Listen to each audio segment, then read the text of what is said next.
IPL கோப்பையை வென்ற கையோடு ஓய்வினை அறிவிக்க வேண்டுமென கடந்த 3 ஆண்டுகளாக மகேந்திர சிங் தோனி முயற்சித்து வருகிறார்.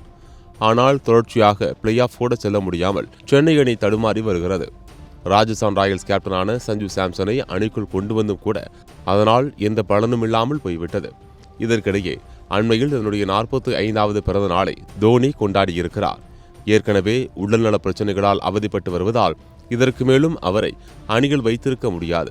எனவே அவருக்கு பதிலாக தரமான பினிஷர் ஒருவரை வாங்கிட சென்னை அணி முடிவு செய்துள்ளதாம். அந்த வகையில் டெல்லி அணியில் அசுதோஷ் சர்மாவை ட்ரேடிங்கில் வாங்கிட அணி நிர்வாகம் முடிவு செய்து அதற்கான பேச்சுவார்த்தையை தொடங்கியிருக்கிறதாம்.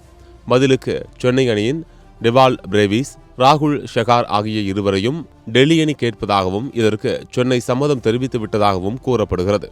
2 வீரர்களை டெல்லி கேட்பதால் அசுதோஷ் சர்மாவுடன் சேர்த்து டேவிட் மில்லரையும் சென்னை ட்ரேடிங்கில் வாங்க இருக்கிறதாம்.